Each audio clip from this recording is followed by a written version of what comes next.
और भाइयों के कलाई पर राखी बंधन के माध्यम से, रक्षाबंधन के माध्यम से न केवल उनके दीर्घजीवी होने की कामना करेंगी बल्कि स्वयं भी अपनी सुरक्षा के प्रति भी उन्हें जागरूक करेंगी। और यह एक रक्षा का जो बंधन है, रक्षाबंधन से ज्यादा इससे अच्छा उपयोग इस कार्यक्रम का दूसरा नहीं हो सकता था। और आज हम सब इस कार्यक्रम को इस अवसर पर यहां पर संपन्न करने जा रहे हैं। मुझे बताते हुए प्रसन्नता है, प्रदेश सरकार बहुत शीघ्र इस व्यवस्था को आगे बढ़ाएगी और इसमें अभी परिवहन निगम कोरोना कालखंड से उभर करके फिर से अपनी पुरातन गति को प्राप्त कर रहा है और अपने पुराने लाभांश को प्राप्त करने के समय जब अग्रसर है, प्रदेश सरकार इस मामले में भरपूर सहयोग कर रही है। और मैं उन्हें इस बात के लिए आश्वस्त करता हूं कि हमें तेजी के साथ अपने बस स्टेशन को हाई क्लास बस स्टेशन के रूप में बदलना होगा। परिवहन निगम के जब एक कॉमन मैन आता है प्रदेश के परसेप्शन के लिए, या बाहर से कोई व्यक्ति आता है, आवश्यक नहीं कि हर जगह एयर कनेक्टिविटी हो या हर जगह ट्रेन की सुविधा हो, और ट्रेन की सुविधा है भी तो उसके अपने समय निश्चित हैं।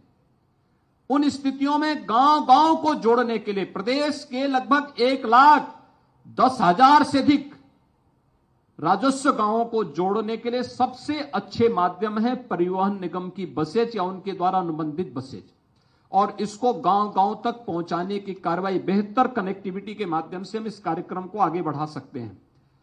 और जब भी एक कॉमन मैन अपने गंतव्य की तरफ जाता, सबसे पहला वास्ता उसका पड़ता है हमारे बस स्टेशनों पर। अगर भारत के एयरपोर्ट वर्ल्ड क्लास के बन सकते हैं तो हम अपने बस स्टेशनों को एयरपोर्ट की तर्ज पर विकसित क्यों नहीं कर सकते।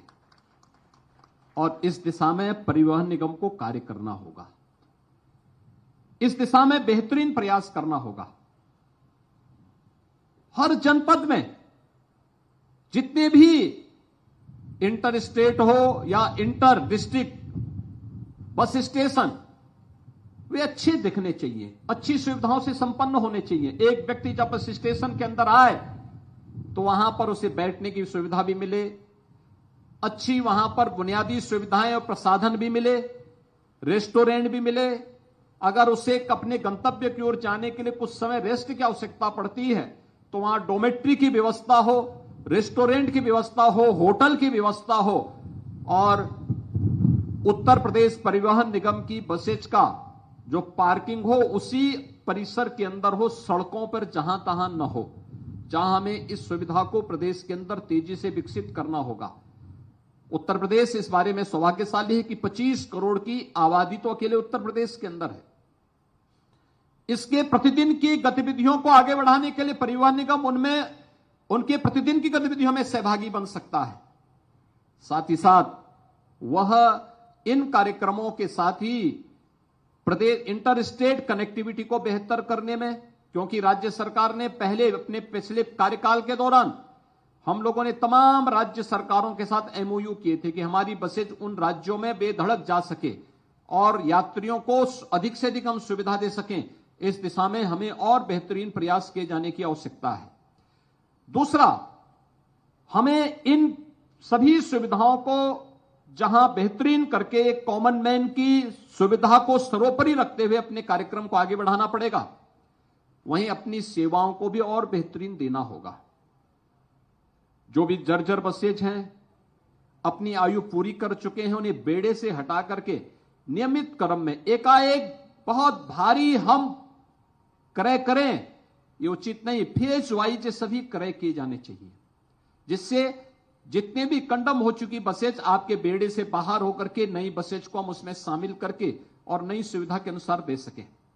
नियमित रूप से हमारा प्रयास होना चाहिए कि परिवहन निगम से जुड़ी हुई बसेज हो या फिर प्रदेश की सड़कों पर चलने वाले कोई भी वाहन, हैवी वाहन हो, 4 व्हीलर हो, ड्राइवर की टेस्टिंग हर प्रतिवर्ष उसकी फिटनेस की रिपोर्ट आपके पास होनी चाहिए।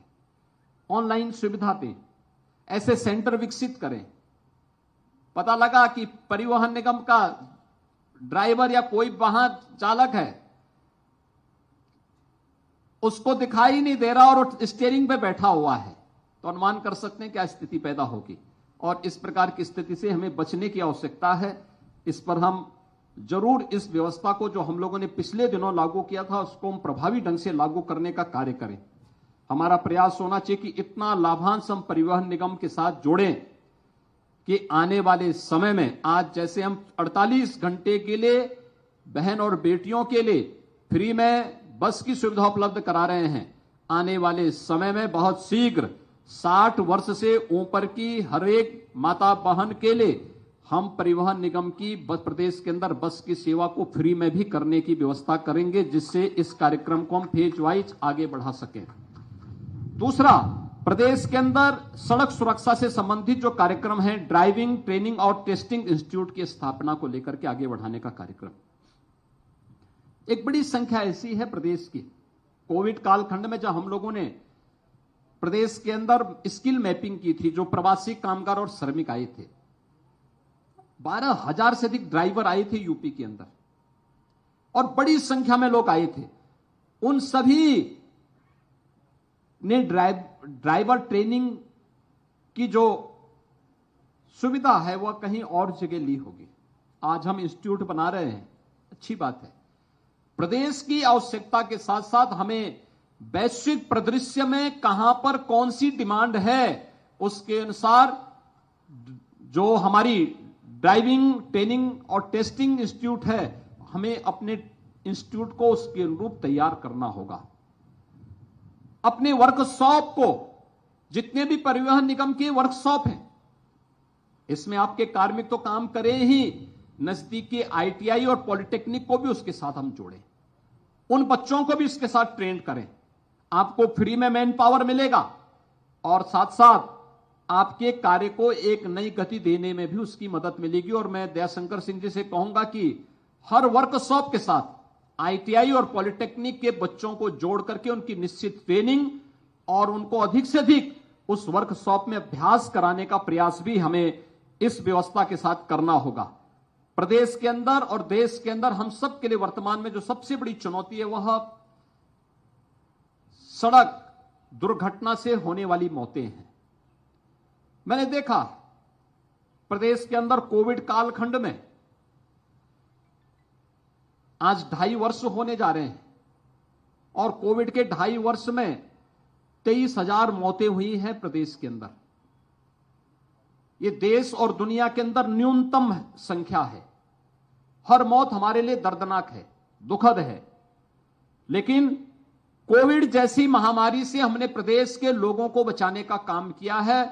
प्रधानमंत्री मोदी जी के मार्गदर्शन में जीवन और जीविका को सफलतापूर्वक बचाने के एक बेहतर प्रयास को आगे बढ़ाया है। लेकिन मुझे बताते हुए, यह भी कहते हुए बहुत दुख और कष्ट होता है कि सड़क दुर्घटना में प्रदेश के अंदर अकेले एक वर्ष में 20,000 से अधिक मौतें होती हैं। एक चिंता का विषय होना चाहिए। यानी कोरोना जैसी वैश्विक महामारी में जिसने दुनिया को पस्त कर दिया, वह उस समय भी प्रदेश के अंदर हम लोग उस 2-2.5 वर्ष के अंदर मौत के आंकड़े प्रदेश के अंदर न्यूनतम रखने में हम लोगों को सफलता प्राप्त हुई। 2.5 वर्ष के अंदर 23,000 मौतें कोविड के कारण होती हैं, लेकिन सड़क दुर्घटना में 20,000 से अधिक मौत अकेले एक वर्ष में होती हैं। इसके पीछे क्या कारण है, इसे हमें ढूंढने की आवश्यकता है, उसकी तह में जाने की आवश्यकता है। अगर हम उसकी तह में जाने में सफल हो पाएंगे तो निश्चित ही कहीं ना कहीं इसे कंट्रोल करने में हमें मदद मिलेगी। आज के इस अवसर पर मैं एक बार फिर से, जब प्रदेश भर से हम लोग इस व्यवस्था के साथ जुड़े हुए हैं, आज पूरे उत्तर प्रदेश को हर जनपद को 2-2 परिवहन निगम की अच्छी बसेज प्राप्त हो रही है। इन बसेज को हम लोग प्रदेश की बहन और बेटियों को रक्षाबंधन के अवसर पर उपलब्ध करवाने के साथ ही पूरा परिवहन निगम की हर बस में बहन और बेटियों को फ्री में सुविधा का लाभ प्राप्त होगा, परिवहन की सुविधा का लाभ प्राप्त होगा। इस विश्वास के साथ मैं एक बार फिर से परिवहन निगम को इस पूरे अभियान के लिए हृदय से बधाई देता हूं, अपनी शुभकामनाएं देता हूं और विश्वास व्यक्त करता हूं आम जन की आकांक्षाओं के अनुरूप हम बेहतर परिणाम देने में सफल होंगे। आप सबके प्रति मेरी शुभकामनाएं, और मुझे लगता है कि आजादी के अमृत महोत्सव का इससे बेहतरीन उपयोग दूसरा और कोई नहीं हो सकता। ये हमें इसको और तेजी के साथ आगे बढ़ाने का कार्य करना होगा। आप सबके प्रति मेरी शुभकामनाएं। धन्यवाद। जय हिंद।